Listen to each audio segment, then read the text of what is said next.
Hey everybody, I don't know about you, but as you've watched out over the world, the war in Russia and Ukraine is not just isolated to Eastern Europe. It's spread all over the world, and you can see it in market instabilities. You can see it here. People who do not think that that war is affecting you, all you got to do is look at gas prices. You look at your food prices. You see the global change that has happened. But you know something that's also affected investments as well. And I've said all along, legacy precious metals is your navigator. They're the ones that see you through to get to the next level. The good news about this is, even with market volatility, market instability, you've got options. And gold prices are rising as investors turn to gold. And gold presents a hedge against this inflation and that protects you against the weakening dollar, which we are seeing. Legacy Precious Metals is the only company I trust to deal with gold and silver and the other precious metals. You need this investment. You need this as part of your portfolio to keep you buffered from what we're seeing in the world, war and volatility in the market. This is where you need to be. Call Legacy Precious Metals today. Be proactive about this. Get on board with it. Call them at 866-528-1903, 866-528-1903, or you can download their free investor's guide at legacypminvestments.com. legacypminvestments.com, your navigator in a volatile world of investments. Do you want to listen to a podcast? By who? Georgia GOP Congressman Doug Collins. How is it?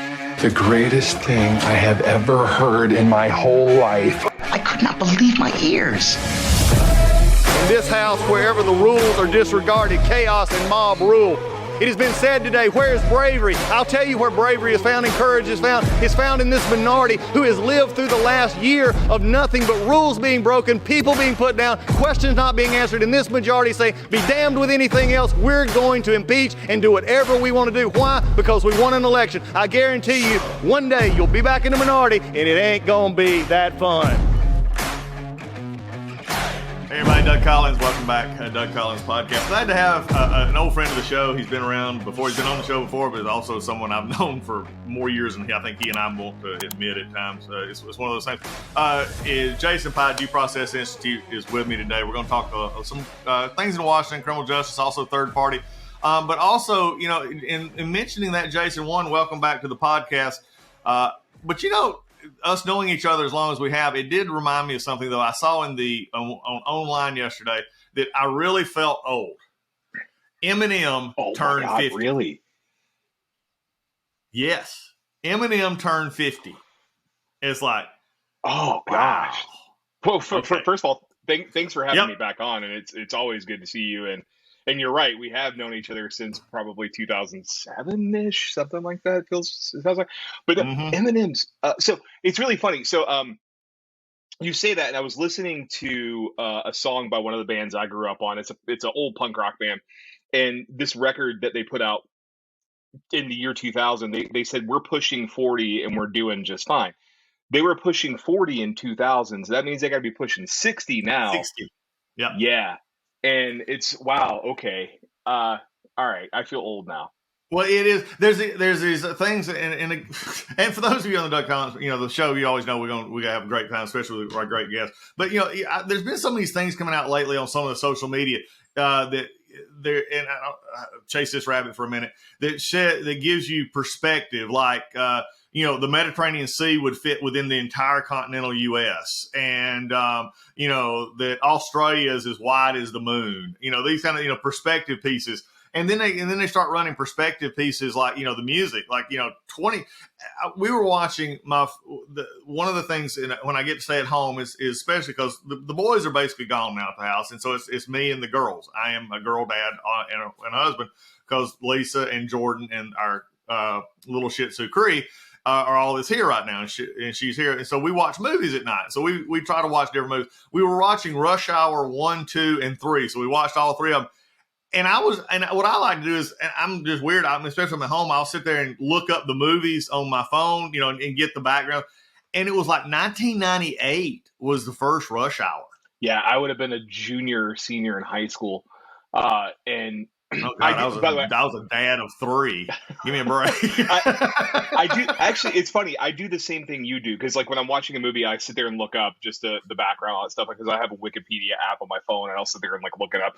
But no, yeah, I graduated from high school in 1999. Doug, I'm sorry. Oh, I know. Well, I got you one. Chris Tucker, by the way, Decatur boy. Last I heard, I remember hearing a friend when I worked down in Stockbridge. Um, Somebody said he lived in Eagles Landing Country Club for a while. I don't know if he's, yeah. Yeah, I don't know if he's still around because he does, but he's had, if you just look at Chris has had a lot of issues over the years with that little company called, that little 3-letter word from the government called IRS. Look, I'm one of those weird guys, and we're on a round podcast this morning. It's pretty good.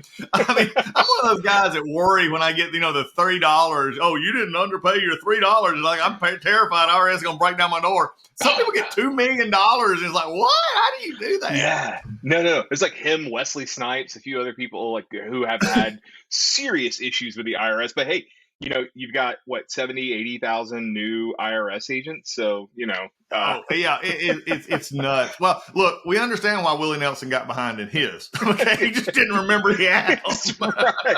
You smoke that much weed, that's a problem. Yeah, no, it's funny you mentioned because I remember Chris Tucker because he was in the movie Friday. I don't know if you ever saw Friday. I think that came out in 93 or 94. So Chris Tucker wouldn't do the sequels because he had set his life on the right track, at least in terms of stopping smoking weed and things like that. So good for him. It was the original Friday is still one of the best movies I've ever seen. you gotta love it.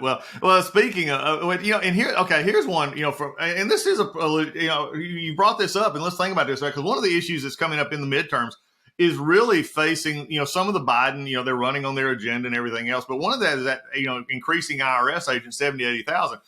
I talked to a Republican member the other day, and it made a great point because this member and I went back and forth that the way that the Congress, and we did while I was there and even now, do budgets is just completely whacked. I mean, it's just, it's stupid because we get this idea, especially on the Republican side, is just take the hatchet, here's the budget, cut it in half. Doesn't matter where you cut it.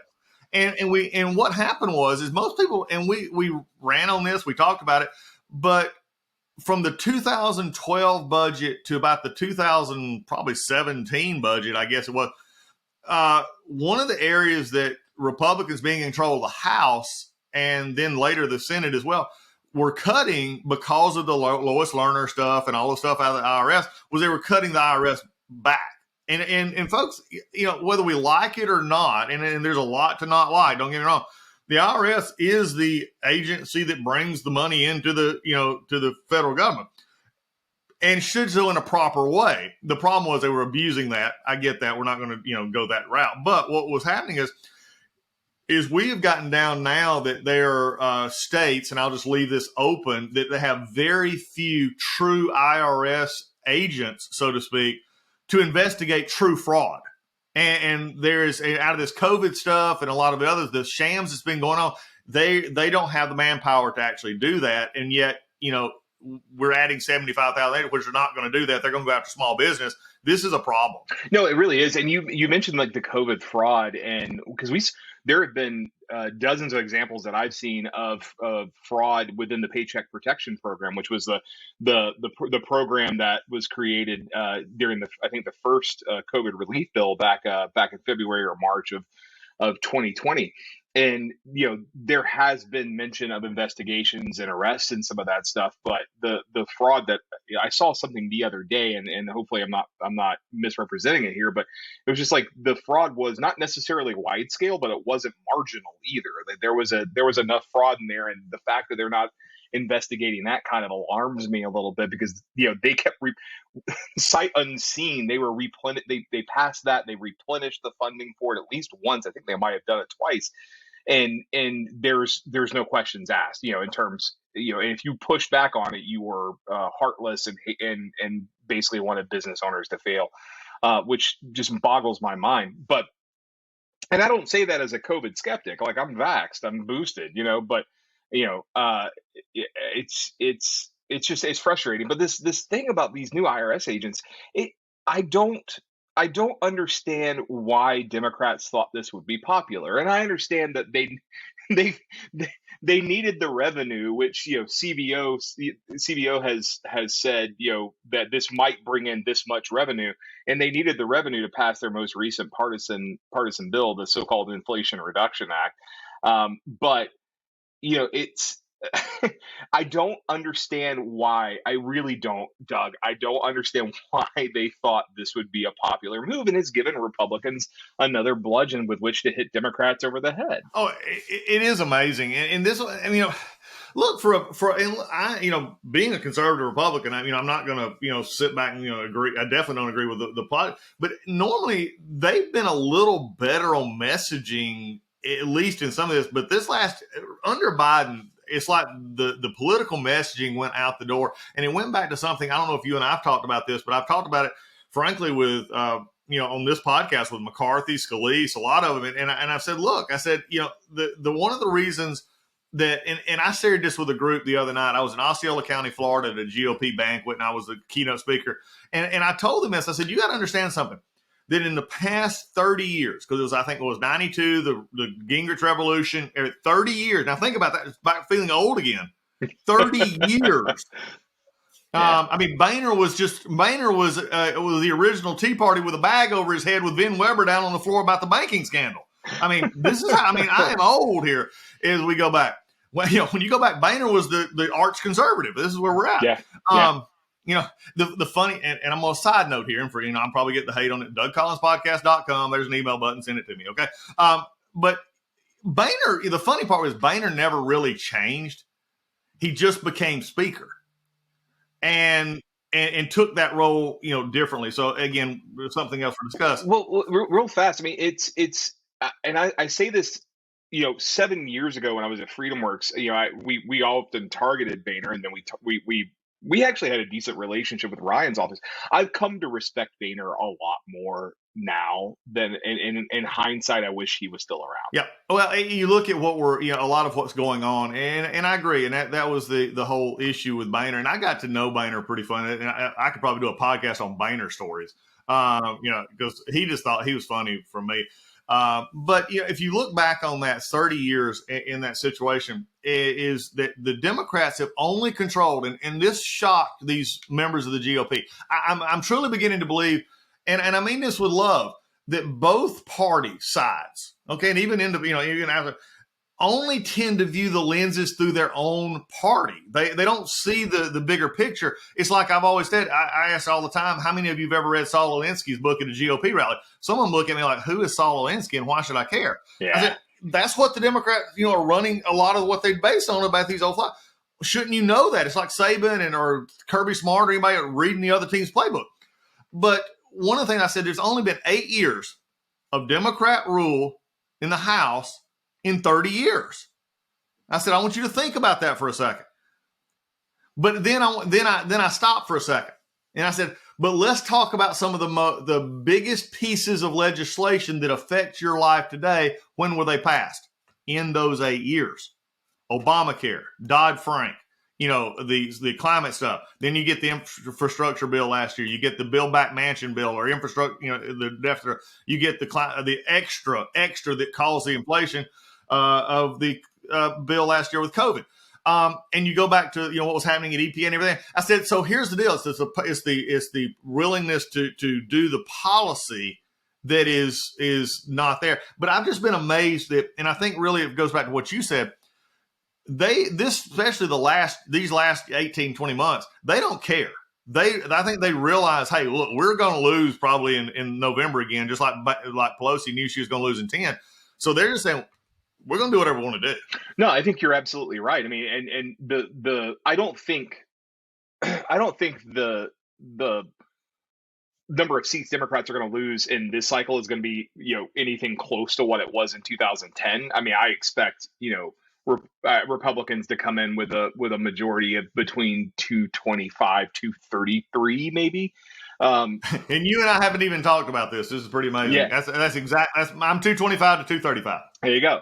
I mean, because you're looking at a lot of these districts. If you go to Cook Political Report and you look at House ratings and you look at the toss-up districts, most of them have a slight Democratic tilt. which means it's going to be really tough for a Republican who is not a moderate Republican or a center-right Republican to make headway, and that Republican candidate is going to have to be very good. But there's a couple things. I mean, you've touched on a couple things going back to 2010, Dodd-Frank and Obamacare. Yes, it does have similarity to or parallels to what we're seeing in this Congress with Democrats. With pushing the Inflation Reduction Act or Build Back Mansion, as you said, and some of the other bills, like they had that first bill when they came in last February. I can't remember the name of it off the top of my head, but another partisan budget reconciliation bill. But it's just, I don't know. It's really interesting just to kind of watch politics today. And you touched on something very, very specific that you probably don't realize you spoke my language when you said it, but it's the fact that we don't go out of our silos to talk. It's not even just talking to the other side. I mean, of course, I encourage. I have a lot of friends who are progressives, and we have great conversations. We tend to avoid the issues where we have strong disagreements. But Doug, you're a pastor. I understand you've studied. I would be willing to put money on the fact that you've studied Christian apologetics. So you understand why you believe what you believe. Yeah, a little bit. And look, when I was involved in church, I studied Christian apologetics. But you have to know why you believe what you believe, because it makes you a better defender of your arguments when you get into a debate with someone. I know why I oppose socialized medicine. I know why I oppose. I mean, look, it comes as no surprise to you, Doug, that I am not a social conservative. I respect social conservative beliefs. I don't fault anyone for their faith. But I know why I'm not a social conservative. But I know why I believe in free markets. And I can explain those things to you and get in debates with people about it and make my case and make it well. But you have to know it's not a hereditary thing. You shouldn't be a Republican or a Democrat because your parents were Republicans or Democrats. You should know why you believe what you believe. It should be heartfelt, and you should be able to defend it. And look, I realize not everybody's a debater, but at least understand, at least you know why you believe what you believe. Look, I'm one of those that came through college, got more conservative. I came through because I was challenged on beliefs. I have to, there was some areas that I was probably a little more moderate to liberal, and whoa, this don't make sense. Then I went to seminary. Again, seminary actually solidified a lot of my faith beliefs and very conservatively. It solidified. It didn't, I wasn't one of those that it took and said, it said, no, actually I was challenged on it. I had to know why I believed it. And it made that way in law school. Definitely for me, it was, even though I had a lot of liberals around me, it's like, whoa, no, wait, let's look at the law as it is. Let's see what it is. So, I mean, I agree, but we've got to be challenged in that way. And I've said this before. I said it the other night. There's two institutions right now that have become, the idea that maybe we don't have to go out and engage the world in the way we have. And one is political parties, the other is churches. And it's like, okay, folks, what are we doing here? So it's an interesting, process that we're in right now. And I was at again, I get the partisanship. I've been there. Okay. Ain't nobody going to look at me and know that I'm not a conservative Republican, except some Republicans who believe I'm not conservative enough. Okay. Let's just, whatever. Or they think, wow, you're a liberal. I've always loved those. You're a liberal. Okay, well, really? Okay. Maybe classic liberalism, which I'm sure you wouldn't recognize in a book if I pointed it at you. But that's a whole different issue. So speaking of that, let's turn our attention. I mean, I want to get one I'm going to talk before we get going is the Equal Act. We got to get that thing done. I mean, there's just so much, and let's just hit that real quick, and we'll move on to something else. Equal Act, for those or not, and it's got to get done in some form, some shape, form, or fashion. It's got to get done, and I think that's going to be a key. Your hopes, I know you're like me, and we're going to be probably working on this some more together. But NDA, I think, is a great place for it, or a CR would be a great place for it if it could, if we could get it in. I'm very concerned that Republicans are going to block the ability to do a CR, especially if they take the House, and definitely if they take the Senate, which means that for me in the military is problematic because, again, military is sort of at a standstill when you do a CR. It's just not there, and the normal stuff gets done.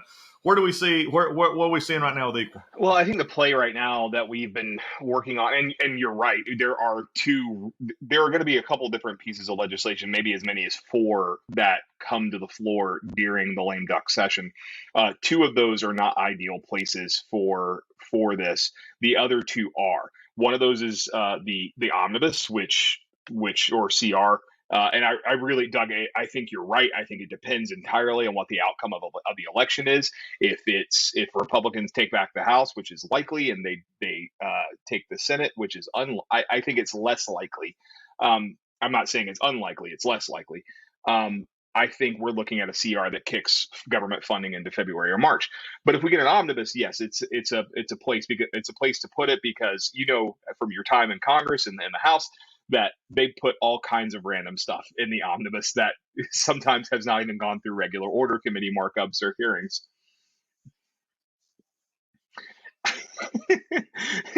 I remember the omnibus in 2019, I think it was 2019, where they stuck in an exemption from the minimum wage for minor league baseball into the omnibus, that was like March 2019, I think, or 2018 or something like that. Yeah. So, but the NDAA, and look, I understand there's some members of the Senate and the House who don't like putting non-defense related legislation into NDAA. The fact of the matter is, and you know this well, Congress has made it that way because of the hyperpartisanship in Congress. Both sides of the aisle, screaming at each other all the time, have made it to where that there are only limited opportunities to actually do some real legislating that can't be done by voice vote or unanimous consent, which don't require roll calls. So NDAA presents a pretty good opportunity for us to put it in there. Obviously, we're running into some issues that were expected, but the amendment has been introduced. We've got Senator Booker working with Senator Portman, so you got some bipartisanship there, and we've got 5 or 6 Republican co-sponsors other than Senator Portman. And we're looking to add some others, and we have great support from conservatives like Senator Paul, who co-sponsors the Equal Act, S79 in the Senate, and hoping to add him to the amendment as a co-sponsor as well. But obviously, this is the way the process works: is we have to get sign off from the ranking member of Armed Services and the chairman of Armed Services, and they have to get sign off from the ranking member and chairman of Senate Judiciary, and then they have, it's a complicated process, but we've heard this is going to be a priority for Senate leadership going into the lame duck, and we're hopeful. Look, this bill, if it were brought to the floor, it would pass. It has 11 Republican co-sponsors. Passage is not a question mark. It's will the Republicans who oppose it continuously stand in our way? So. And be a roadblock for no real reason other than they can. The policy objections to this bill have been debunked thoroughly, and the policy objections are just really sort of lame stuff, to put a nice little adjective on it. And we've thoroughly debunked those, and people say, like, well, crack is, it's a huge problem. No, it's not. It's about 7% of all federal drug trafficking convictions. That's down from 26.6% in 1996. So what are we talking about here? So we know it would pass. It's just a matter of the roadblocks getting out of our way, and I'm hopeful they will. We'll see. I mean, it's something I'm working on pretty much consistently through the recess, because Congress is in recess right now before the election, and it's something I'll be spending a lot of my time on come mid-November and into December. I understand that. We got that. Well, before we get going, though, I want to move into something that you and I one of the first times, Jason, and you, when we first met, it was, like I said, you're back 07, that time frame. There was a time, and I remember we were dealing with ballot access in Georgia. And this was you back then, fighting. We got to have better ballot access in Georgia. And, I mean, it was going to, and you made sense. I mean, there was a lot of issues with third-party candidates and everything else.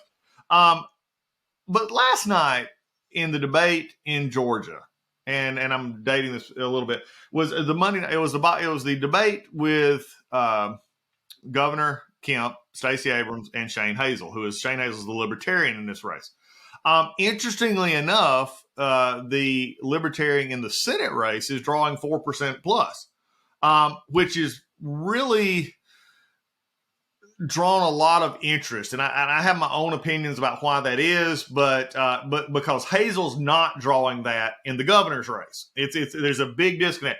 I think there is, I've seen this a lot in who's voting where, but nevertheless, needless to say, my problem last night was, and especially for someone who I know, libertarian, the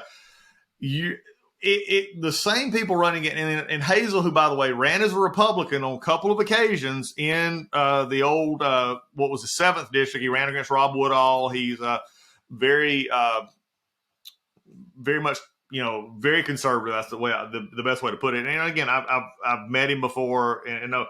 But last night, the interesting thing is he came, and this was some of the reaction that I just saw on social media. Came off as belligerent. He interrupted Abrams. He interrupted Kemp. Interrupted moderators, and then made this argument, which we spoke briefly, but I'm sure for someone in your position, just made you cringe. And his argument was, we need to send this to a runoff. Not, I want to win. Not, I have better ideas. But I'm in it to make the Georgia taxpayer spend more money for the next 5 weeks after the regular election. Let me preface this conversation by saying, Doug, you said a buzzword earlier that I was trying to get a word in, but you mentioned the term classical liberal.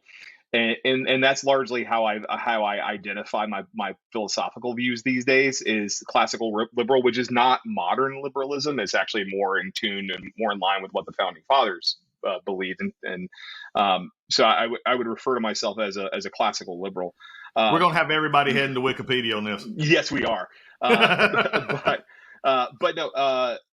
which the modern day, the classical liberal and libertarian have been somewhat intertwined. I am no longer a member of the Libertarian Party for precisely this reason. And it's because the Libertarian Party does not take itself seriously. And I'll get to, just give me indulge me for a second here. There are two very good libertarian candidates who are running, and if I were still a registered voter in Georgia, I would vote for them. And one of those is Chase Oliver, who is the nominee for U.S. Senate, and the other one's Ryan Graham, who's running for lieutenant governor. Both very good guys, both very smart guys, who are talking about issues from a classical liberal libertarian perspective that I tend to agree with. Shane Hazel should not be in this race. If he had any dignity, he would drop out. And the reason for that is precisely what the things you said. He's belligerent. He says random stuff. He is not a serious candidate. If his goal is to throw this into a runoff, then why are you running? And you're right. It's going to cost taxpayers in Georgia millions of dollars statewide, because in these counties, some of these small counties who are already facing budget crunches are going to have to find the money to do a runoff. And this is fundamentally my issue with libertarian candidates. They don't run to win. They don't, and because they can't win, and that's because the two-party system excludes them. We talked about ballot access earlier. There should be better ballot access. There should be ranked choice voting to give people a better opportunity to to not waste their vote. They can rank in order. But Shane Hazel is frankly an embarrassment to the Libertarian Party. He's an embarrassment to even small libertarians and classical liberals. I read last night that he said there should be no gun laws, and which I'm sitting here saying even the Supreme Court, Scalia and Thomas said that the Second Amendment is subject to reasonable regulation. You can't regulate it out of existence, but not everyone should own a bazooka. I'm sorry, I just, he harms the case, and and I'm not going to beat up on her, but there's a certain congresswoman from Georgia who is the worst representation of the things she claims to believe in with some of the things she says. She hurts her causes way more than she helps them. It may get her on TV. It may get her retweets. It may get her news articles and podcast interviews and all that stuff. And that's great if you're grifting. But it doesn't help your cause. And Shane Hazel is the libertarian version of that. And unfortunately, the Libertarian Party, Doug, and to just, if you will indulge me for a further couple seconds here, the Libertarian Party is undergoing the same pains that the Republican Party and to some degree the Democratic Party is as well, with an emergence, particularly on the right, the emergence of nationalism and anti-woke rhetoric, and Shane is one of the people who's involved in that, and I think it ultimately, and I'm not saying people should be woke, I'm just simply saying that it's a reaction to what the left is doing. Yeah, and that brings up, and what's interesting is in your argument there a little bit too, and this is, and I'd love to get real quickly because you said you would vote for him. And that is in this Senate race in which we acknowledge, just because of the way it's set up. I mean, he doesn't have a chance in the Senate race. But yet right now, if drawing 4%, which again is a big if, and that, again, we've seen this before in polling. We see the 4 or 5%, libertarian, and all of a sudden, it becomes the 2% in the general election. Which, by the way, early voting in Georgia was extremely high yesterday. Extremely high. And it was extremely high. I was in Atlanta yesterday, across from what would be, and just the demographic is a Democratic stronghold, and they were out the door with buses and everything. So, Republicans, this ain't over in Georgia. I'm going to say that from my perspective. They better get out and understand that. But real quickly, your take on the Walker, Warnock, Libertarian. Why do you see it? I mean, Warnock, there's been a lot of arguments, but he can't get over 50. Walker hadn't got over 50. And, you can sort of say, well, Walker's had these other issues, but Warnock's had some other issues. But Walker, he's also spent $100 million. He's an incumbent. Any ideas? I ultimately on that race, I think if it's a runoff, if it goes to a runoff, which I don't know where I come down on if it will or not. But if Warnock, the consensus behind the closed door consensus is getting more and more on the Republican, the Walker camp and the Warnock camp. I've had some contact, sort of intermeetings with both. They are now setting aside substantial thought to a runoff. Interesting. If it goes to a runoff, I'm going to give it to Walker. I think he ultimately wins. But with someone like Chase Oliver, Chase, yeah, and this is part of my, being involved in a third party and having a third party background, because back in 2006, 2005, 2006, I was state party chairman for the Libertarian Party in Georgia at the age of 25 years old. I don't recommend that to anyone, by the way. But I would, with Chase Oliver, he says things from a perspective that I agree with, and on both markets and social issues, because Chase is the first gay Republican Senate nominee in Georgia history, and he brings that interesting perspective, which may scare off a lot of conservatives, and I disagree, but I respect it. But with Warnock, I think the biggest problem he's facing is, I'm a Georgia Bulldogs fan. I don't have my Georgia Bulldog. I'm not in my office, so I don't have my football, all my stuff. Yeah, I got my Kirby Smart Ball there. There we go. Yeah, I'm so jealous. So with Walker, I respect him, and I thought he was a great running back for UGA. Prior to the championship they just won, the last championship they won before that was the year I was born. But the bar that was set for his campaign, in which I watched the debate on Friday, was he just doesn't need to trip over himself. He doesn't need to make a lot of gas, and that was the bar that was set. If you've ever seen the TV show The West Wing, and one of the last seasons, they released this tape of Leo McGarry, and it was great. That was a great episode. He's doing terrible because he's the vice presidential nominee with Matt Santos, and he's doing this terrible job in the debate. And he comes out, it was all a fake. He ended up drubbing the Republican nominee for vice president, and he looked like a genius. And they had set the bar low enough for him to come in and have a really great performance.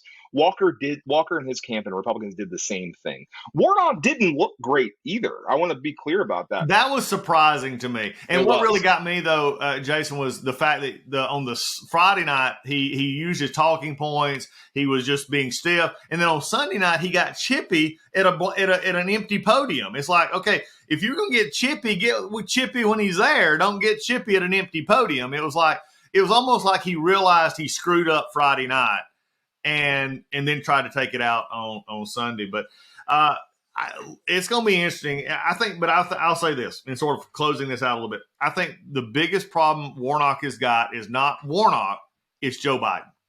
It's the atmosphere in Georgia all over, and I think that's going to be interesting. Turnout, though, is going to be interesting, and this is going to be – I'm holding my breath here because it's just, it's setting itself up in Georgia to sort of be interesting as we go. Folks, had Jason Pye. Jason's going to be on more because this is just fun. I mean, I enjoy doing these, and Jason gets me off on tangents. And probably, I'm going to go ahead right now. Is folks who will see this podcast, you're going to see that the title is Eminem is 50 and I don't feel so good myself. That's the title of this podcast today. But it's always good to get Jason's insights and in this podcast. So, folks, go out and have a great day. Jason, thanks again, buddy, for being with me. Thanks, Doug. I appreciate it. Take care, and I'll see you soon, hopefully. Oh, yeah, we'll see each other soon. Hey, everybody, MyPillow, I just wanted to let you know, MyPillow is having the biggest sheet sale of the year. You'll have to help. You have all helped build MyPillow into an amazing company that it is today. And now Mike Lindell, the inventor and CEO, wants to give back exclusively to his listeners. The Percale bed sheet set is available in a variety of colors and sizes, and they're all on sale. For example, the queen size is regularly priced at $89.98, but it is now only $39.98 with our listener promo code. Order now because when they're gone, they're gone. You're not going to be able to get it. These Percale sheets are breathable. They have cool, crisp feel. They come with a 10-year warranty, 60-day money-back guarantee. Don't miss out on this incredible offer. There's a limited supply, so be sure to order now. Call 1-800-986-3994. Use the promo code Collins, COLLINS, or you can go to mypillow.com, click on the radio listener square, and use the promo code Collins, COLLINS. Lisa and I sleep on these sheets every night. You will want to have them as well. They're a wonderful product. Go right now, either 800-986-3994, code word Collins, or go to mypillow.com. Also use the code word Collins to get this discount. You will not regret it.